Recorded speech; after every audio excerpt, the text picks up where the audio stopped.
Aigle, Papa Likonzi, RTVH, Moyo wenu ikala muchanga Tanzania. Alléluia. Moyo wa, ikale muchanga Seba. Moyo wa, ikale muchanga Seba. Moyo wa, ikale muchanga Seba. Moyo wa, ikale muchanga Seba. Moyo wa, ikale muchanga Seba. Moyo wa, ikale muchanga Seba. Moyo wa. Shalom, shalom, bien-aimés dans le Seigneur, peuple de Dieu, et Kinshasa, Brazzaville et partout ailleurs. Partout où vous nous captez, que l'Éternel Dieu vous bénisse abondamment. C'est bel et bien votre émission Dieu existe. Dieu existe, une émission présentée par celui qu'on appelle Papa Likondi, votre serviteur Jean-Pierre Moussessé, affectueusement appelé Papa Likondi. Toujours en direct de la 102.4 MHz, la radio-télévision Voici l'Homme, la chaîne qui fait la propagande du nom de Jésus-Christ. C'est l'heure de votre émission, notre émission Dieu existe. Bien-aimés, comme nous l'avons toujours dit, Dieu existe. C'est une émission qui donne de l'espoir, qui donne la vie, qui donne l'espérance à ceux qui en avons déjà perdu. Yomoto espoir et c'est là qui, bien-aimés, Yomoto ont traversé des difficultés, des problèmes ya makasi. Laisse-moi te dire qu'il y a encore de l'espoir. Lokolo zana pema na bomoi, lokolo na no kufite, espoir ezali. Wana ndetina ya émission na biso, Dieu existe. Ezali émission, tokoyeba na ko exhorter mouke, et après on va prier. Toko exhorter mouke, après on va prier. Vous connaissez nos émissions, nos numéros plutôt. Okoki peut déjà enregistrer numéro na biso, okoyeba na kotinda requête na yo, kotinda problème na yo, et nous allons prier. Tozana ba témoignage belé, il y a des gens que notre Dieu a visité pendant même période de confinement. Nzambe aibi na kosala ebele. Même nous qui parlons, nous avions aussi des problèmes. Et Dieu du ciel, le Dieu de l'évêque Pascal Mukuna, le Dieu de Pasteur François Mutombo, Voici l'Homme, le Dieu de la Seka, le Dieu qui existe, aibi na ko répondre pe na mitune ebele avec le temps mikolezali koya tuye babongo na témoigner ou comprendre combien Dieu est en train de réaliser de grandes choses dans la vie aba oignoso ba pesie confiance. Notre émission to tiré ango na mokana na Hébreu chapitre 11 verset 6, là où nous disons que esengeli kozala na kondima, base topé soubassement ya makambo na Nzambe, c'est la foi. Car, Bible Zolobana, verset 6, il y a Hébreu 11, or sans la foi, il est impossible de lui être agréable, car il faut que celui qui s'approche de Dieu croit que Dieu existe et qu'il est le rémunérateur de ceux qui le cherchent. Dieu existe et il rémunère tout celui qui le cherche.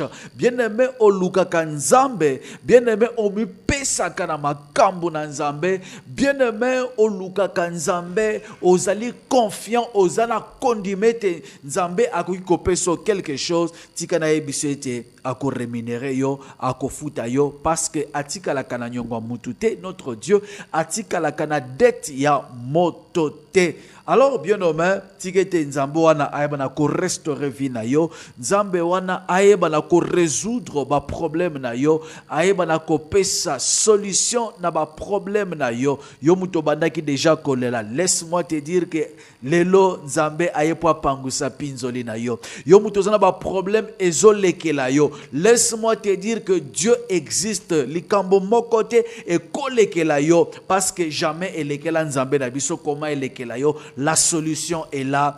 Problème na yo ezozwa réponse et soit solution. Quel que soit Mika Katano Nayo bien-aimé, notre Dieu existe. Aujourd'hui, nous allons parler sur un sujet, de partager un passage et après, bien-aimé dans le Seigneur, tu es banako sambela. Et là, qu'on a kosenga la yo, demeurer attaché, demeurer bien-aimé dans le Seigneur, ya ko tingama nzambe, ba oyo ba tingama nzambe, ba oyo ba kangama na nzambe, nzambe atikala jamais ko tikala na nyongo na bango, nzambe azalaka toujours wana pona ko rémunérer. Alors tika rémunérer yo, yo mutu zo tikala attaché, yo mutu ozo tikala attaché na makambo na nzambe, ozo demeurer na présence na nzambe, na koluka ka nzambe, tika nzambe na lola ayeba na ko rémunérer yo, ayeba na ko résoudre problème na yo, ayeba na ko pesa solution na makambo na yo. Bien aimé, ezana bato batingama nzambe na Bible,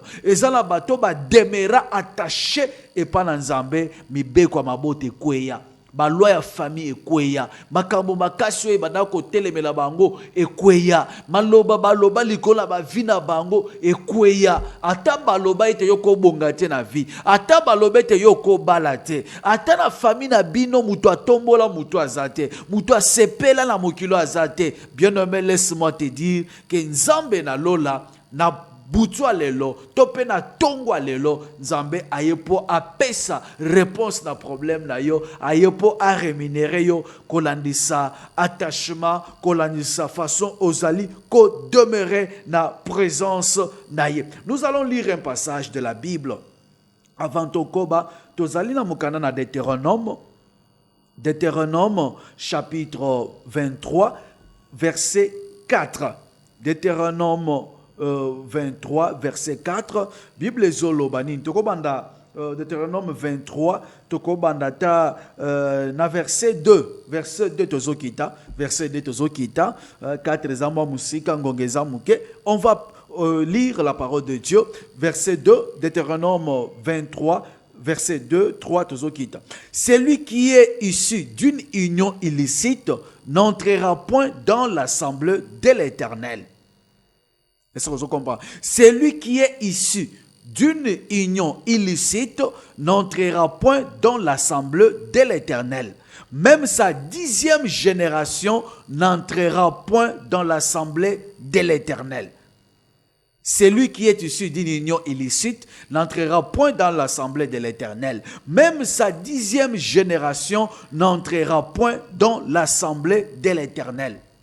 Bible Zolobete Oyo abimi na musisa mabe, voilà, toko kondansa onde, ou bien inyo bo sangani ya mabe, akoki jamais kokota na assemblée na Nzambe, assemblée ya Yahweh.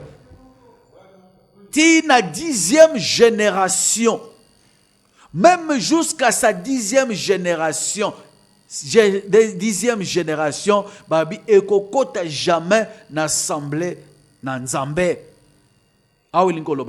Eza lokola mwana abotami na union ya inceste, parce qu'ici on parle de l'union de l'inceste. Qui est dans verset 3, Bible zoloba l'ammonite et le moabite n'entreront point dans l'assemblée de l'Éternel, même à la 10e génération. Alors, vous comprendrez qu'ici, on parle de cette union, les Moabites, les Ammonites. Qui sont les Moabites, qui sont les Ammonites? Et Zabana o babotami na union illicite.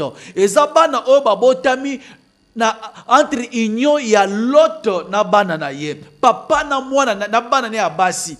Baboti bana. Do papa asangisi nzoto na mwana ne ya mwasi ya liboso baboti amon.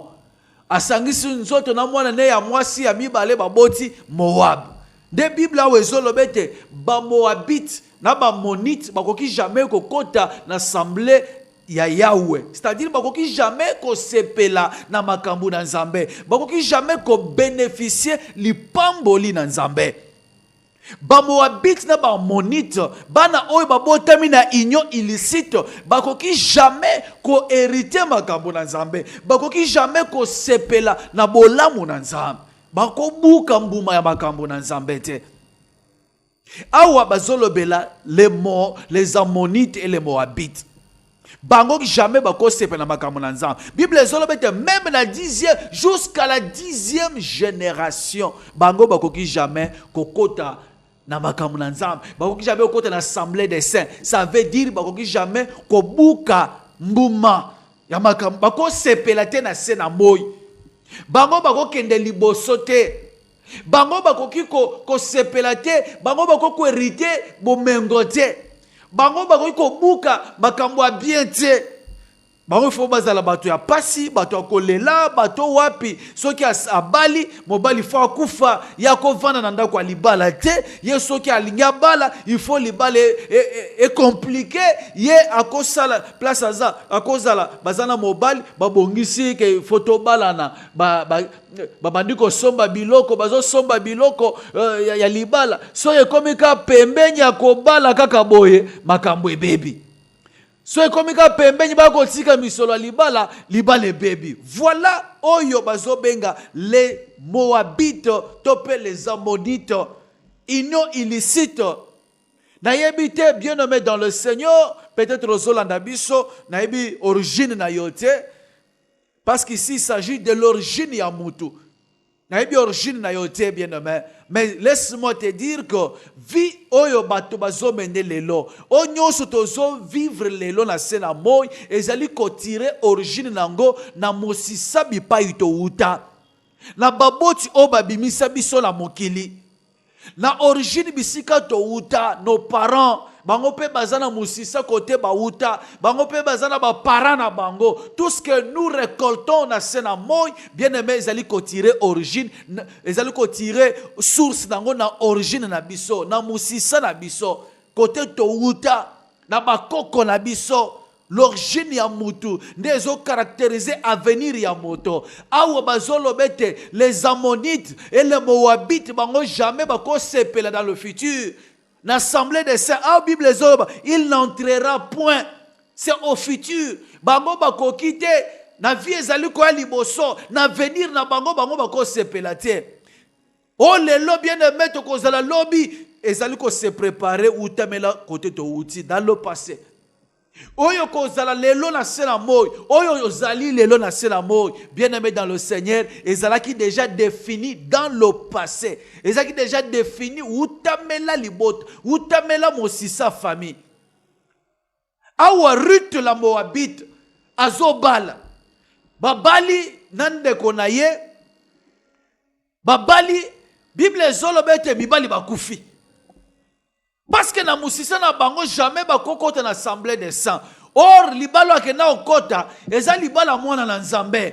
Ba Bethlémite bana na nzambe. Ba Bethlémite eza assemblée des saints. Bethlémite ezali moko ya bana Israël. Est-ce que vous comprenez? Moko ya bana Israël. Na kati ya tribu de Juda. Bango bake kuna babali na libota wana. Babali na bana oyo Naomi na mobali na mobane bana na sonde ezali mosisia bana na nzambe. Siko le Moabite boye po bosala union o ekosimba te parce que utamela mosisia na bino bokoki kokota jamais na assemblée des saints. Libalo bokoti bazali ba moko ya 12 tribus d'Israël, assemblée de l'Éternel yangwan. Bino bolingbo ya kobal baye na mabab nzambe afrapa mibale wana bakufa. Talandenge liwa mibale bele bazokufa. Famini ni yoke kota. Talandenge liwa basi ebele bazokufa. Famini ni yoke kota. Bokoti na libota oyo bango bavandaka na libala te. Oke bala na famille oyo bango bavandaka na libala te. Utamela bokoko na bango bavandaka na mariage te. Oke kota na libala o wapi mobali akobala me avandaka na mwasi moko te. Il y a des choses et l'Obama. Il y a des choses et l'Obama où ils allaient caractériser vie yabat, où ils allaient bomba, où ils allaient étouffer avenir yabat. Les Moabites et les Ammonites n'entreront point dans l'assemblée de l'Éternel jusqu'à la 10e génération. Ni nécessairement na bakoko na yo, ni nécessairement et l'Obama où ils allaient caractériser avenir na yo, ils allaient étouffer avenir na yo, ils allaient caractériser vie na yo na bana na yo. Rien ne marche. Nous sommes ko sale ko simbate parce que c'est l'Obama. Commerce bozo banda bayeba yibi biloko bobandi à zéro. Bobandi à zéro. Ofongoli mwa kabino bandi koteka bayeba yibi nyonso. Osali boyo musala maboko bayeba yibi biloko abato bandi ko futa. Dans la vie à mutu. Dans la vie à mutu, l'origine. Bien aimé, ce qu'on a traversé makambo boye, ko kanga motema te. Si vous allez traverser ma difficulté à boye, bien aimé, quand tu as les bras croisés, tu es au lobby, nzambe moko yebi. Non, tellement, lukabiso, to salamo ko likona vie na yo, changement ekota. To salamo ko likona libota na yo, mupe pasika essouffler la libota wan. Les Ammonites et les Moabites, l'Ammonite et le Moabite n'entreront point dans le royaume des cieux. Bien aimé, so kena ba version mususu, j'avais lu une version écuménique, verset kaka verset o natangelo. Bible dit jamais l'Ammonite et le Moabite n'entreront dans l'assemblée du Seigneur, même à la 10e génération de leurs enfants n'entrera pas dans l'assemblée du Seigneur. Et là, c'est pour les négation, n'entrera jamais l'Ammonite, jamais. Pour dire que bâtir mukoloto, bâtir signé, commis peut bâtir point balobi yote. Yako sepelate na senamoy. Yako kende libosote. Yako kiko balate. Akoki ko simba mbongo te. Ndo monaka so bandi ko sala musala zo simba pe mbongo ba distraire o simbi moi 1000 moi 2000 moi 3000 moi 3500 o lega montant wana te. So comme na montant il faut dépenser et recommencer à zéro. So comme na montant songolo o monaka ko dépenser ngo o bandi ko luka via zéro loko muto atikala ko simba mbongo te. Ata o sombi ngo loko likambute mais tu recommences à zéro. Il y a le plafond bâti là yo. Yo ko dépasser plafond wana te. Alors, bien-aimé dans le Seigneur, dans le but, il faut tout sambela. Il faut plafond, on n'est pas souka. Yo compter, mambongo, tigala compter. Il faut barrière, on est quoi yo percer, au-delà, il y a des limites, au bâtir la carte, na famille, na yo. Bien-aimé, il y a une personne dans la Bible, ou à Botamana Moussissa, les Moabites, ou à Kenaro casser l'ouawana. Bien-aimé, il faut qu'on téléma, qu'on non. Il faut s'élever et dire non à toute parole prononcée, à toutes les lois établies dans ta famille, à travers tes ancêtres, depuis ton origine, depuis les ancêtres, tout ce qu'ils ont dit, tout ce qu'ils ont arrêté depuis. Il y a moyen de dire non. Il y a moyen de dire non, bien-aimé dans le Seigneur. Je connais une femme dans la Bible qui a dit non à la loi de la famille, qui a dit non à toutes les prescriptions de sa famille. Elle s'appelle Ruth, la Moabite. La Bible dit, dans Deutéronome 23, 2 à 3, que l'Ammonite et le Moabite n'héritera point. Tandis que, cependant, Ruth était issue de cette union illicite. Union illicite, balobete bakokota na bokonzi na nzambete. Ruth azaki moko na kati na union o. Mais Bible zolobete, cette femme avait cassé la loi. Elle a cassé la loi. Bien-aimé dans le Seigneur, le lot ezali délivrance, il y a condamnation en famille. Tikate, ce qu'il y a une condamnation dans ta famille. Si on avait prédit quelque chose dans ta famille, à travers cette prière, nous allons casser la loi de la famille. Nous allons briser ma condamnation à libota na yo et ta vie et sengeli et kota ezwa délivrance, la délivrance des condamnations de famille. Toute parole prononcée dans ta famille pour te condamner, les lotozo quoi ils sont la combo na Jésus. Laisse que pendant que je parle, s'il y a une loi qui a été dite, il y a une condamnation qui a été confessée dans ta famille depuis la genèse de ta famille, depuis l'origine depuis les ancêtres, et quoi il y a la combo na Jésus Christ. Ruth avait cassé cette loi. On va lire. Nous allons lire, bien-aimés dans le Seigneur, et on va prier. Nous sommes dans le livre de Ruth, chapitre 1, verset 8. Qu'est-ce que la Bible dit là-dessus? Ruth 1, 8, la Bible dit, Naomi dit alors à ses deux belles filles, allez retourner chacune dans sa maison de sa mère, que l'Éternel use de bonté envers vous, comme vous l'avez fait envers ceux qui sont morts et envers moi. Wana eza lisolo na banza oyebi lisolo soto tangi tanya eza mulai eza lisolo ya Naomi na mobali na ye.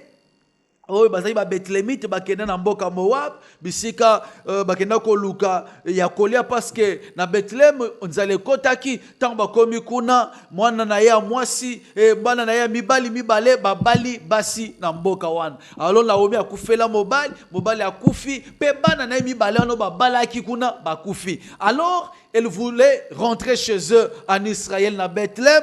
Bible ezolobeti etango nga zonga basi wana ya bana na ye babandi kolanda ye to kokende no mabokilo nda azoloba na bango bozonga na bandako na bino. Je n'ai rien à vous donner na sina nuni parce que na kobota isu bana o bakokola po baya kobala bino. Non, rentrez chez vous bozonga. Bible ezolobeti Orpa moko ya bana basi wana ye azongi aleli ayambi madame Naomi alobia mabokilo vraiment ozaki mwasi malamu mwasi boboto nzamba pambola yo ngana zongi na ngana famille na ngai. Mais Ruth alobi na famille kuna na kozonga nini ya malonge eza na famille na ngai.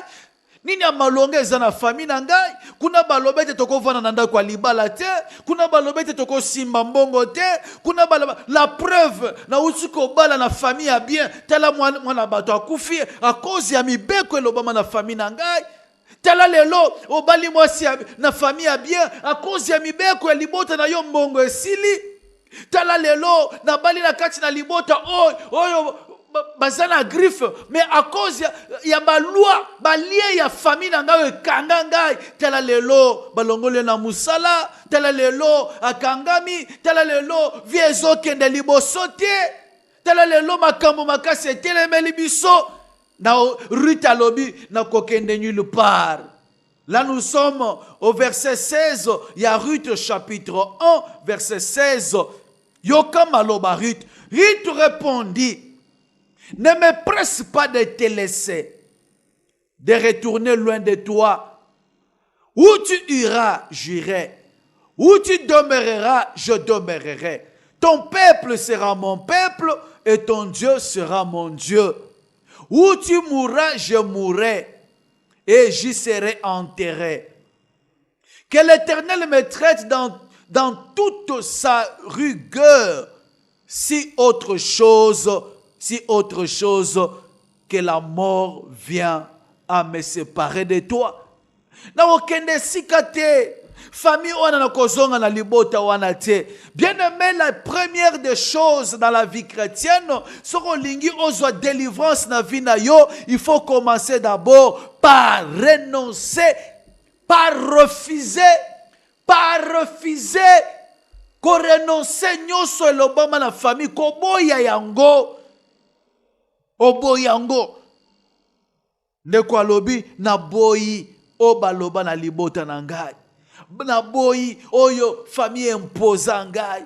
Na boyi oyo bakoko na ngai basinya na famille wana ngai na kozongela makambo ya famille te. Na kozongela banzambe ya famille na ngai te. Na kozongela bokoko oyo batelemisa bikeko na libota wana te. Na boyi Naomi ngai na kokende na yo. Kotindika ngai te na zonga na sima. Loko na sina bimi na famille na zo bima libela. Na okende na yo. Esika yo okende yango ndenga na kokende. Oyo kole yango nga na kolia. Bisika yo koza nde bisika nga na kozala. Bisika yo okufa nde bisika nga pe na okufa pe okunda nga bisika ba okunda yo. Nzambe na yo nde akozala nzambe na nga. Babi, ton Dieu sera mon Dieu. Bien-aimé yo kangami na nzambe nini? Banzambe ya bakoko na yo. Banzambe ya famille. Ton Dieu sera mon Dieu. Namowa beaucoup na nzamba malonga zate si ce n'est que le Dieu de Baal. Nzambe na yonde nzambe malamu yende na kolanda. Ton Dieu sera mon Dieu. Ton Dieu sera mon Dieu.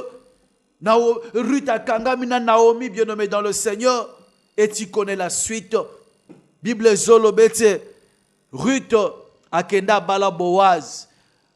Boaz babota Obed ainsi de suite ti ba boti Isaïe papa David ti David abima na lignée wan Jésus-Christ ba bengi fils de David abima. Donc Ruth akoma même na généalogie ya Yesu. So tangi généalogie ya Yesu. Donc Mosise à Jésus abotama na lignée oyo ya Ruth.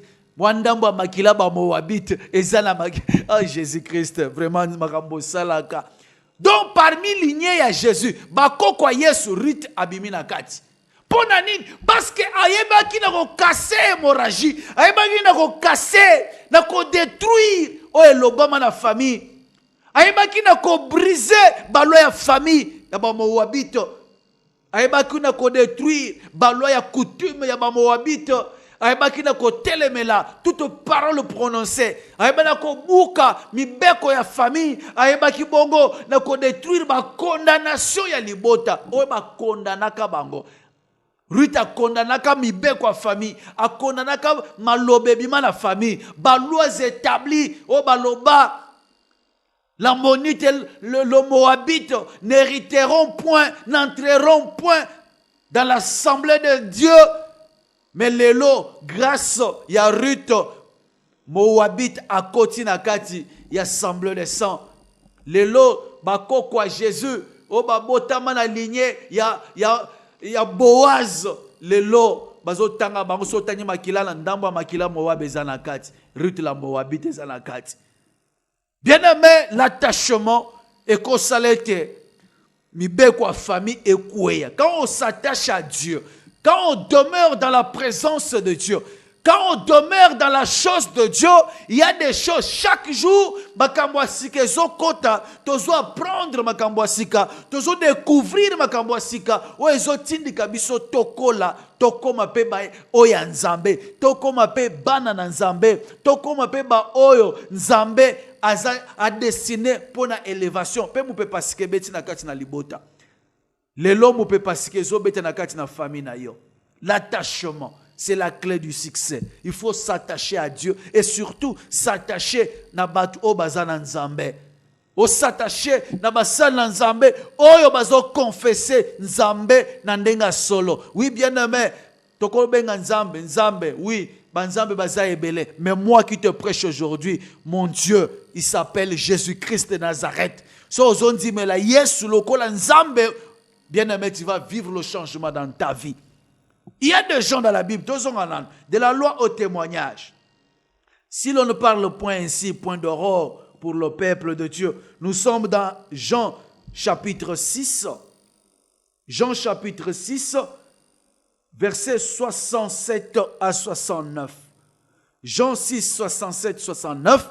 La Bible dit, Simon Pierre lui répondit, Seigneur, à qui irions-nous? Tu as les paroles de la vie éternelle. Et nous avons cru et nous avons connu que tu es le Christ, le Saint de Dieu. Awa Yesu azo tangwa lobaka ke ba o nyonso ba linkolanda ngai il faut balia musunyi nanga ba mela makila nanga. La Bible dit que ba disciple belé ba kimaka et belé ba kenda ba lobi mais ce type ici qu'est-ce qu'il veut nous faire quoi? Magie, magie, vous voyez, c'est la magie. Il veut nous entraîner dans sa magie. Hein? Il veut nous entraîner dans sa magie. Tokende. Bible zolobete bele bakenda. Mais ba Pierre le 12 batikal. Alors Jésus dit aux 12, Atali alobi, et vous là, vous ne partez pas? Bokendete ponanine. Et vous les 12, vous ne voulez pas aussi vous en aller? Bokendete. Hein? Bokende. Parce que plusieurs disciples, bango ba se retirer, bango ba kei. Mais toi là, vous ne voulez pas partir, pourquoi? Pierre était coéquipier. La Bible dit que Pierre, Simon Pierre, lui répondit, Seigneur, à qui irions-nous? Tokende wapi, tu as les paroles de la vie éternelle. Et pas na Jésus de bomo ya seko eza, et pas na Jésus de maloba o échange ka vie abato ebimak, et pas na Yesu makambu kitoko ezalak, et pas na Yesu elonga ezali. Tokende lisusu wapi? To uti na ba famille oyo makamba malonga ezate. To uti na famille o wapi esengo ezate. Na ba famille o wapi élévation ezate. Mbongo tozo saloko tozo salate. Libalo koti loko muto abalate esengo te. Alors nous oloba na biso tozo tokende wapi? Si ce n'est que epana yo bisika wapi liloba oyo epesaka bomo liloba oyo transforma ka vie abat. Bien-aimé, celui qui s'attache na Yesu akotika la jamais kozala déçu. À côté qu'elle n'a jamais causé là-dessus. Toi qui demeures en Jésus, laisse-moi te dire que longue est en gambo na yo. Le colo pèse nzambe confiance. Si que te balo famille kweya, mibe kwa libote kweya, oba imposa ki yo ekweya. Et c'est là au nom puissant de Jésus. Changement écoute na libote na yo. Changement écoute na vie na yo. Na outiko mon attachement des clés à succès. Ruth azalaki attaché na Naomi, oyebi histoire ya Ruth. Ti akendaki abali Boaz, lelo totangi kombo ya Ruth na Bible. Pierre na bayekoli mususu bazaki attaché na Yesu.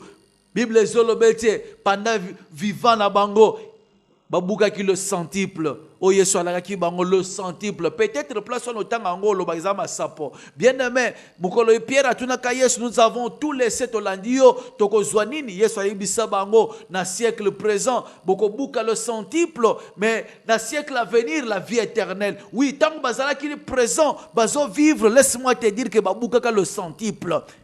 Parce que Pierre bango de ba dirigeaka église primitive.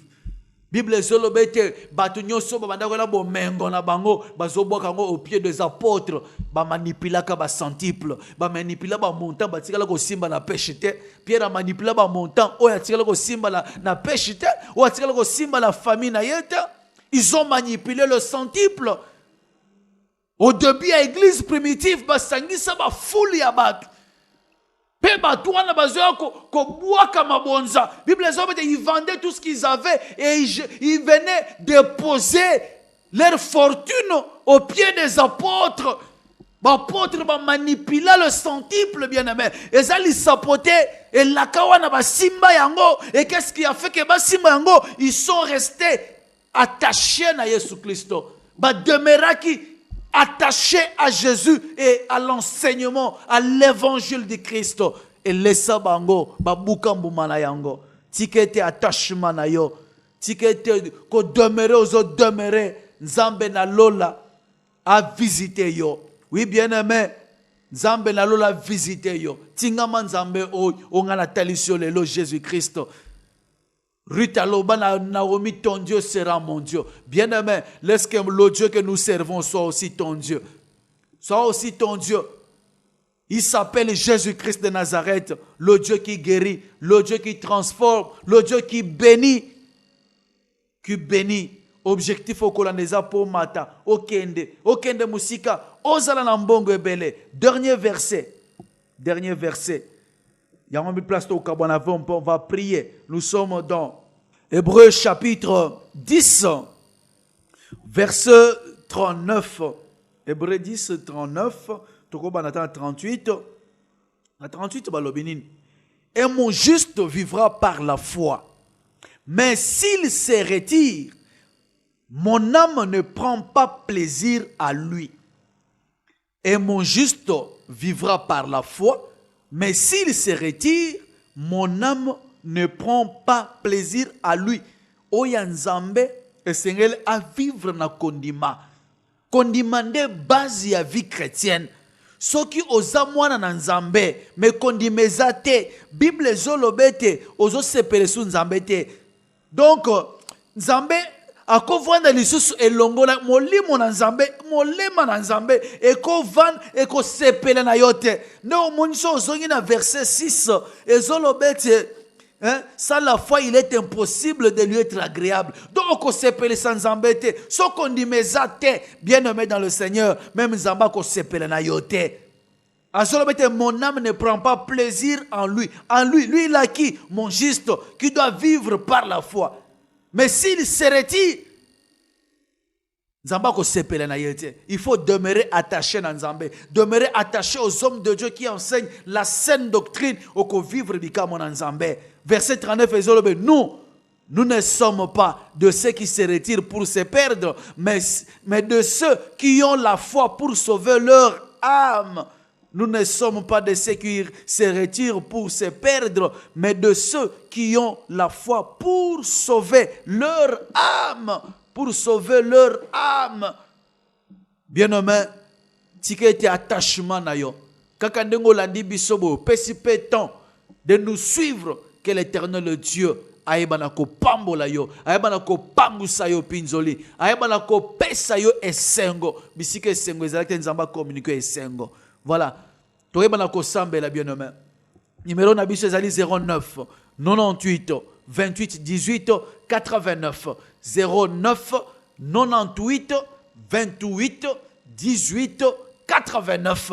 Wana nde numéro na biso enregistrant déjà ceux qui osana requête osana problème comme la biso tinde la biso même voice benga biso bien-aimé et nous allons prier pour toi et le Dieu de toute grâce akoyeba bongo nako pambola yo akoyeba bongo nako restaurer pe nako résoudre problème na yo 09 98 28 18 89 le numéro na biso bien-aimé toko sambela nako linga place ozali place oza yebala ko tombola mongongo pesa nzambe merci na ndenge azobatela yo ozo demere na kati ya makambo na nzambe bien-aimé ebele oyo peut-être bazalaka modèle pona bana na nzambe ebele o bazalaka modèle pona na kati ya makambo na nzambe ebele ba se retira pe ba se perda balongwa makambo na nzambe okutie na nzela bo mupagano mais ceux qui osent demeurer na kati na likambo na nzambe oki mongongo bazo te ya likambo na l'évangile du Christ o telemi olobite na yo kana nini bazoloba ozaya nzambe. C'est une grâce que Dieu donne aux gens.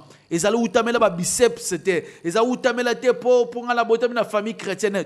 Nous connaissons même les enfants de pasteurs minen mais na makambo na nzambe bazate.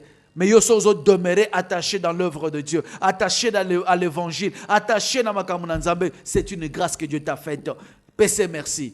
Pour na nyonso to sambeli na kombo na Jésus-Christ. Éternel Dieu tout puissant. Nzambe na nguya nyonso, mobate la vie abatu.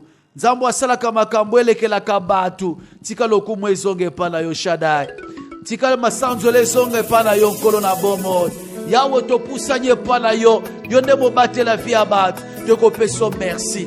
Yawe soki tozali ko demeurer na kati na maloba na yo. Soki tozo demeurer na kati na œuvre au Seigneur notre Dieu. Ezali utamela ba biceps na bisote. Ezali utamela connaissance tozana ngote. Ezali nekolo zo sala biso. Tika lokumu ezonge pa na yo Yawe. Merci. Merci ndengo zokoma ko batela na biso na kati na œuvre na yo. Ndengo zokoma ko orienter biso na kati na œuvre na yo. Lokumu nkembo ezonge pa na yo Seigneur. Lokumu masanzo lezonge pa na yo mobate la vie abad. Yahweh te pesio merci. Yahweh boumama na yo. Yahweh lokumu ezonge pa na yo Jésus. Oyo nzamba kutanaka na baoya ye batelemi babotola lipamboli na ngai ye batelemi babotola oyo pesinga yango nganda ye yo loba liloba moko libota blika ye loba liloba moko monanga loba ye loba tumuna bika mwana yo liloba moko monanga loba ye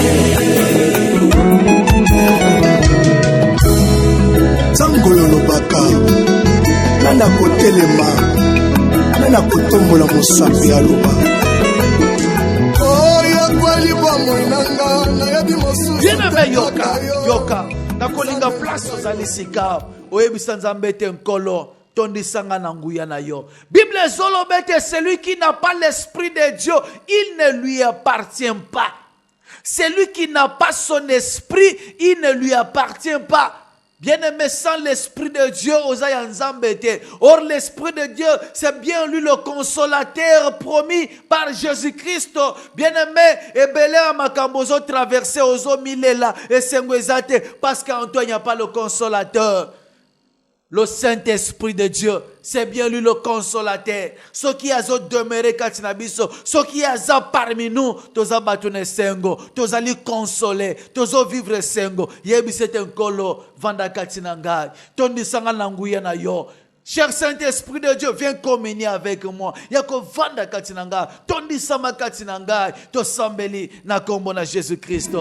Cher Saint-Esprit de Dieu, cher Saint-Esprit de Dieu, viens communier avec moi. Molimu na bwanya, yakozo esika katina bomo inanga. ya koétablir trône na yo kati na vie na ngai, ya kovanda kati na ngai. Seigneur Jésus, remplis-moi de ta puissance.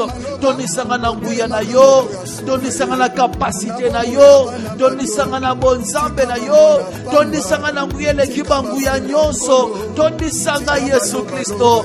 Remplis-moi, cher Saint-Esprit de Dieu, remplis-moi de ta puissance, remplis-moi de ton onction. Tonisanga na nguya na yo Jésus, tonisanga ma capacité na yo, molimu na bwanya vanda kati na ngai, molimu ne longa vanda kati na ngai, molimu na victoire vanda kati na ngai. Tonisanga na nguya na yo, tonisanga na puissance na yo, tonisanga na capacité na yo, ya kozo sika kati na ngai, parce que na yebete yo ne consolateur, yo so vandi kati na ngai na sa consolé, so yo koti na kati na vie na ngai na zali consolé, parce que so vandi kati na ngai, yo ne kotambwisa ngai na esengo, yo ne koriente ngai na esengo, yo ne kopesa esengo kati na ngai. Remplis ngai Seigneur, vanda kati na ngai, tonisanga na nguya na yo, tonisanga na capacité na yo, molimu na nzambe, molimu na bwanya, so esika kati na ngai, so esika kati na ngai. Yanga wana se natalela nani, nataleli kaka yo yaya, musunga kokama se yo, liloba na yo nazozela, ata mokili basi balobi, ata katie basi balobi, libota basi balobi, batata masi basi balobi, banoko pe basi balobi, etikali yaya loba, liloba moko na bika. Olo, liloba na yo, pesaka bomo, Yahweh, liloba na yo, pesaka bikomba bana. Bien-aimé yoka, ceux qui ont tali bien, Ruth, la Moabite, azolobete nzambe asalanga mabe soki na tiki yo. Ton Dieu sera mon Dieu. Donc, azamutumo asa yoka kipe li solo makambo na nzambe. Na kati na libala o akota ki babetele pe li solo wana ya nzambe. Ke kote te uti na Bethlehem, nzambe moko azali, nzambe wana nde mutabatela, wana nzambe na tambwisa kabiso. Tozana nzambe, bien-aimé yo place ozape, oso yoka, l'essentiel, oso yoka pe ba betelo lisolo makambo na nzambe. Peut-être place oza, ma belingeza la soki nano yoka ta lisolo yote, mais déjà basi ba betelo lisolo ya Yesu. Ba betelo lisolo ke nzambe oyo akangolaka, nzambe oyo apambolaka, nzambe oyo atombolaka. Bien-aimé Ruta yoka, ne elengi ya makambo tanga yoka ki ngalobite na kotika nzambe yote. Tikete na kangama na mama oyo. So na kangami na ye, nzambe na ye kozala pe nzambe na ngai. So na kangami na ye, lobi pe vi na ngai eko changer. Bien aimé, biso tozo yo kama loba na nzambe. Basi ba betele biso lisola nzambe oyo apa nzambe malamu, nzambe o pambolak, nzambe o balisak, nzambe o pesaka mongo, nzambe o pesaka misala, nzambe o tombolaka vi abad. Bien aimé, tikete nzambe oyo o demeurer attaché na nzambe oyo. Parce que ba oyo ba demeurer attaché na nzambe, nzambe rémunéraka toujours bango, nzambe afutaka bango, attachement na yo epa na nzambe il faut efutama yebisa nzambe tenkolo na demeurer attaché ata mipepe mbonge ye ata makambo makasi etelemi pona kolongola nga na nzela na yo pona kolongola na lignée na yo. Seigneur longisa ngai quel que soit le vent, les marées, ba tempête yawe na telema ngwi kembisa kondima na ngai to sambeli na kombo na Jésus Christ. Seigneur Jésus, Zambé mon aîné. Bible solo mette sans la foi, il est impossible. Il y a cause de la agréable de Panaï. Il y a cause de Pélisa. Zambé na bongo. Zimba kono mananga. Kemi sa kono mananga. Nakatina l'œuvre o, nakatina musala o, nakatina makamu o, na telema oui. Yahweh, na demere nakatina loba na yo, na demere nakatina musala na yo. Yahweh tadi pepeye, atama tentation eye, ataba mbonge ye, Yahweh na kwe isamate, Yahweh na kwe yate, Yahweh simanga, Yahweh kemi Yebisa kondima na ngai. Yahweh releve ngai. Natelema mpe na kati na liloba na yo. Yahweh natemere attaché. Baoyo batemere attaché. Ya babuka kuma esengo. Na mpe na bunga kuma. Natemere attaché na liloba na yo. Upepe moko te egare ngai. Upepe moko te longola nga na nzela na yo. Yango wana nzambe na lobi. Telemisanga mbwe. Devant ma diversité. Devant ma bipépé. Devant ma tête ya monde à ténèbres. Devant mon foutement. Yahweh na telema mbwe. Na telema mbwe. Na telema mbwe.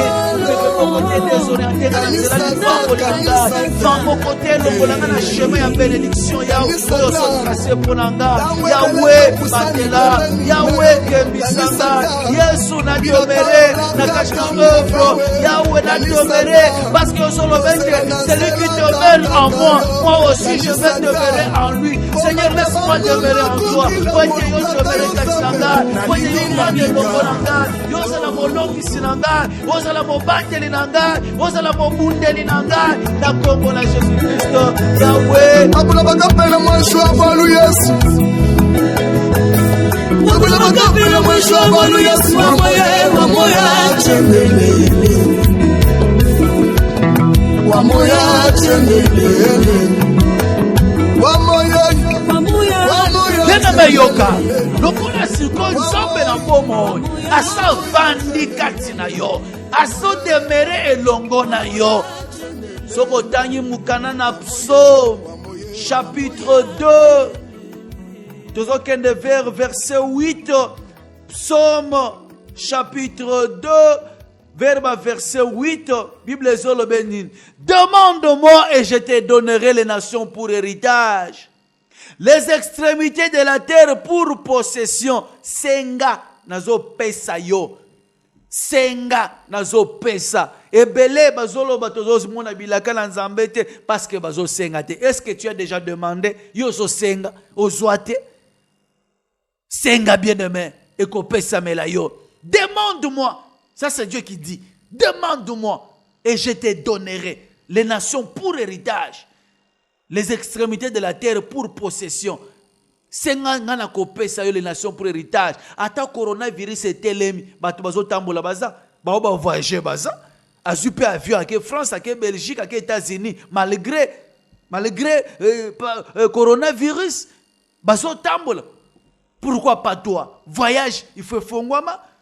Makamwe bele fe fongo na vina yo mais motuya ezate senga problème no ezanini o esengelo senge pananza.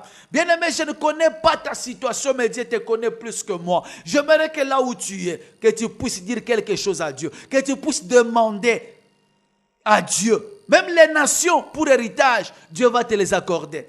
Même les extrémités de la terre, Dieu va te les accorder comme possession. Yebisan zambete nkolo. Ngonge koki pambola ngai. Yawe ngonge koki longola maladi kati na ngai. Yawe ngonge koki na telema na salela yo longola kufa na libota la ngai. Longola makambo makasi na kati na foyer na ngai. Longola blocage na nzela na ngai. To sambeli na kombo na Jésus. Éternel Dieu tout puissant, le Dieu de toute grâce. Nzambo salaka makambo elekela kabatu. Mobateli malamu na pusanye pana yo Yesu. Kolo na bombo inaseko. Nzambe de longa na pusanye pana yo. Pambola ngai. Yahweh, makambo banako tambola te tambola. Blocage longwa. Sécheresse kweya. Maladie etika libota na ngai. Stérilité kende. Makambo makasi etika. Et c'est là au nom puissant de Jésus. Yolo baki demander na kopesa bino. Demander et kopesa mela. Yahweh na yeko bete na porte na yo. Na ili boso moto te na ile liboso na yo nzambe. Na yeko senga nkolo. Kufe longo la libota na ngai. Yahweh blocage etika ngai. Sécheresse etika. Yahweh makambo makasi etika foyer na ngai. Na vivre grandeur na yo Seigneur. Yahweh na vivre restauration na yo.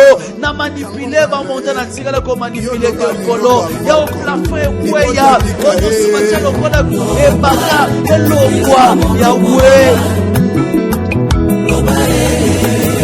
Loba tumona bika mwana yo.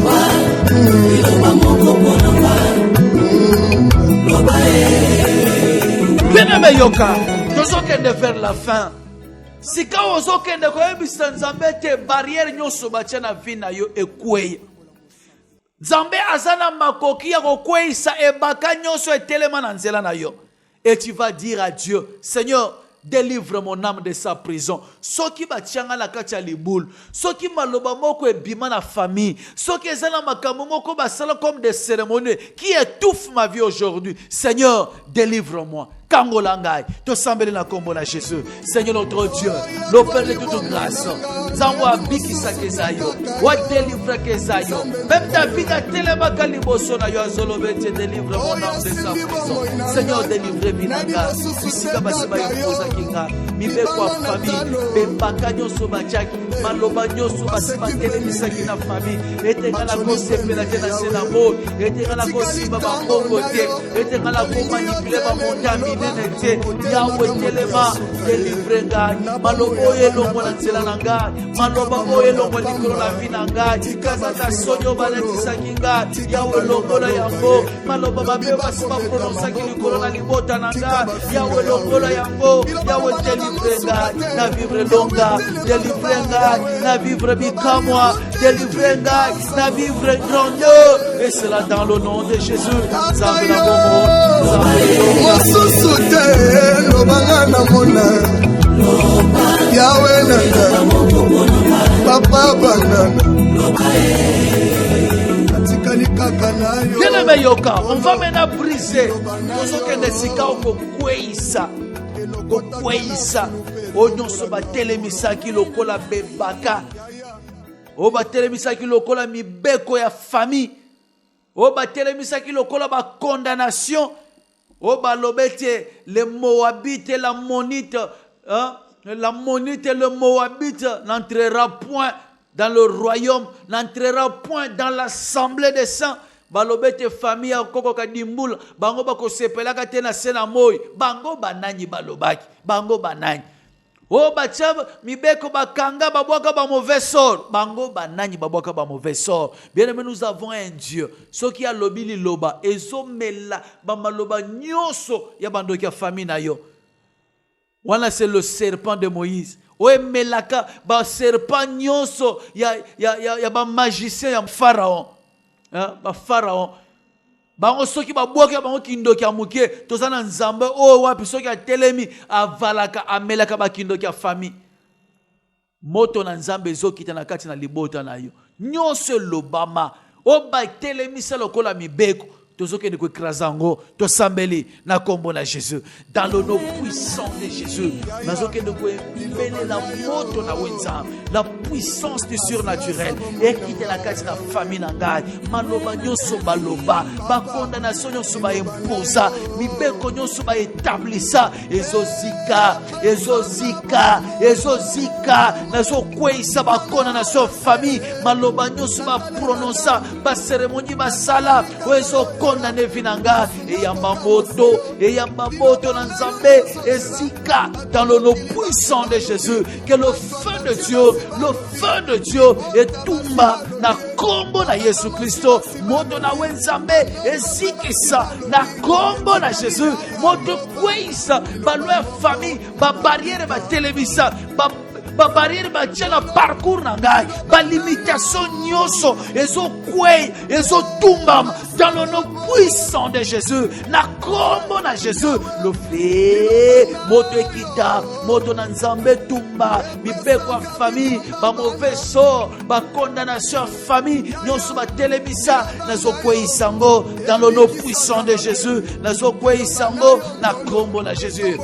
Bien-aimé yoka tikete nyonso kweya ezike tumbam dans kombo na Jésus o nyonso ba telemisa na vina yo wana zo kwe lelo zo buka muma ya musala kitoko zo sala lelo nzambe na lola zo pambola yo oye banda ko tambola te fo etambola kufa ife longo bino bo kufa boye te ozo kufa lokwa ba soso jamais bien-aimé.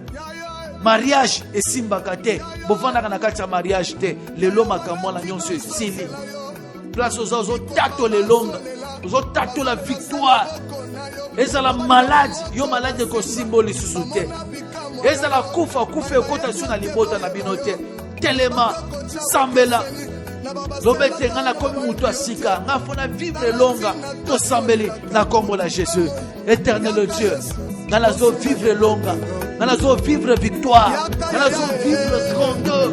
Oyo loba yango nga na kobuka balwa kutima te, nga na kobuka mibeko ya famille te, nga na kobuka oyo loba qui était vous de succès en succès, de gloire en gloire, de victoire en victoire. Yahweh tika victoire et accompagner ngai, succès et la nangai, makambo kitoko et la nangai, na le nom puissant de Jésus, na kombo na Jésus. Bien-aimé to komi na suka ya tranche na biso. Numéro na biso ezali 09 98 28 18 89 09 98 28 18 89. Ozo benga tozo sambela pona yo, ozo tika message na yo, ezala voice na yo, tika bien aimé, même na WhatsApp, numéro ezali sur WhatsApp, tika message na yo, nous allons prier et notre Dieu va faire de grandes choses. Nazo moi déjà ba message ezo noka loko mvula, ba message ezo noka loko mvula, nous allons lire quelques SMS, yom tozo ko bako benga ko lemba tendeko benga. Toko sambela pona yo tozala ndeko mwazo komela biso à partir ya point noir ya zona biso à partir ya YouTube tikete nzamba pambola ndeko Henri nzamba mona yo reketi na yo ese komi tozo sambela pona yo nzambe na lola aiba na okokela yo ndeko Henri nzambe akokela yo osenga délivrance na kati ya mariage nzamba sunga processus ese bandaki nzamba komisango na suka. Oui, notre Dieu azan nzambe oyo ya ba œuvre achevée. Ce qu'il a commencé et sengela kenango kino na suka. Il a commencé cette œuvre en toi. Lui qui a commencé cette œuvre en toi, il faut komisango parfaite. Oh Seigneur notre Dieu na recommandé ndeko na sena grâce na yo ndeko Henri na point noir. Yahweh processus ya mariage. O ezo bundisa nzambe telema bundela ye. Yahweh telema longisa ye. Ceux qui n'est pas fiancé, parce que moi qui mauvais sort, moko poete ben compréhension, kota, nzambe nazo ke ne ko baby sa ben compréhension, nazo quoi ça va blocage, ba barrière nyoso etelemina de marche na processus ya libala la bango, nazo quoi se baka dans le nom puissant de Jésus. Ceux qui ça na souffle moko ba se ba soufflage, ba mauvais sort, ceux qui va lobete na famille oh, libala ko kota te, eza le côté na ye, eza le côté à sœur, ya on nazo quoi sa blocage dans le nom puissant de Jésus va vivre longue mariage que de kino na suka va kotato la grandeur na yo na kombo na Jésus ne to modeli boy amen. Nzamba pambola yo tozokoba nzamba kokela bino ba message eza ebele zoya ba message zoya tozo enregistré et nous prions et notre Dieu est en train de faire de grandes choses.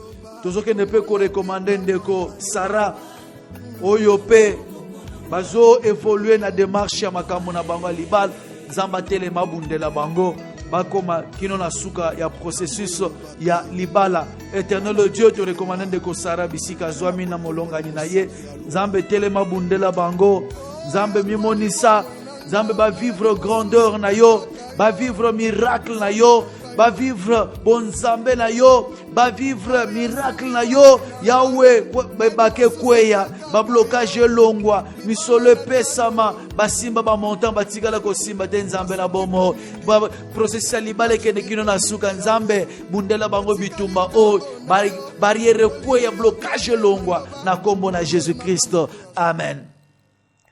Todo sambela pona ndeko mususu akomeli biso message ndeko Tony place azali nzamba bundela ya zoloba ezanga fretoni na sambela kanabino depuis kala nazolanda bino a partir ya radio nzolanda bino a partir ya radio nzamba sunga nyonso nzambe ala kisakangana à travers bandoto nazala na discernement ya kolimbola yango. Seigneur pesa discernement l'explication des songes ya appartena kanayo ya wende ko Tony asenyi obundela yenza opesa ye makoki ya ko comprendre langage na yo opesa à travers des songes à saisir langage na yo Père éternel na lomboli nyonso etangami envoûtement, étouffement nyonso oesalaka ete ata aloti ndoto abungisaka bandoto asimbaka bandoto te so alamuki elimwe to mpe so aloti azocomprendre sens te. Yahweh fongola vi na ye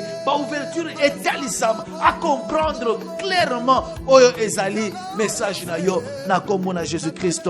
Amen. Bien-aimé na kolinga place oza pour terminer. Continuez à envoyer des messages. Continuez, bien-aimés, à appeler au 09 98 28 18 89. 09 98 28 18 89. Continuez kobenga, toko sambela pona yo. Continuez kobenga, toko prier pona yo, bien-aimés dans le Seigneur. Et Nzambe a commis monisa. Toko sambela sikawa pour notre père spirituel, l'évêque Pascal Mukuna. Toko sambela pona yo. Bien-aimés, moi j'ai toujours dit que dans le calendrier en Zambé, tout ce qui se passe, Dieu savait. Et le Dieu est souverain. On va prier. Zambé, akobako, zalanaye longo, zamba bundela yebitumba oezo telema. Zambé alongi saye, lokola Zambé, azan Zambé abomo, atelema, abundele bitumba nyonso. To sambeli na kombo na Jésus-Christ. Éternel Dieu, le Dieu de toute grâce. Tu invoquer mon Zambé na yo likolo ya patriarche na biso Seigneur. Telema bundele bitumba nyonso ezana parcours ya ministère na ye. Yahweh Zambé azali héros na kati na musala o. Ebele babongo la mitema à travers tata o. Ebele to yana makamu na Nzambe tanto yokaka tata o. Ebele lelo tozo benga ba père spirituel, père baleka na makolo tata o. Lelo Seigneur azali héros na kati na œuvre, azali héros na kati ya musala na Nzambe. Yahweh tellement souviens-toi na musala o. Souviens-toi na ba brebis o ya mema na bergerie. Souviens-toi na musala o ya salelo na kati na Congo, na kati na Afrique, na monde entier. Aseka ezali éparpillé partout on parle. Ya kombo na yo Nzambe tellement bundele tuma o. Tellement o confondre banguna Seigneur notre Dieu. Miracle na yo etalisama dans le nom puissant de Jésus de Nazareth. Bien-aimé, toko sambela pona pasteur François Mutombo, voici l'homme. Toko sambela pe pona seka mobimba. Nzambe na lola atelema, a souffler vent nouveau na kati ya communauté ya seka. Banguna ya communauté batikala la soy, to sambela na kombo na Jésus. Éternel Dieu tout puissant, tellement bundé la communauté à seka. Tellement bundé la papa na biso François Mutombo, voici l'homme. Yahweh pesa inspiration pour les gars. Yahweh a triomphé de Komona libota na nga na pasi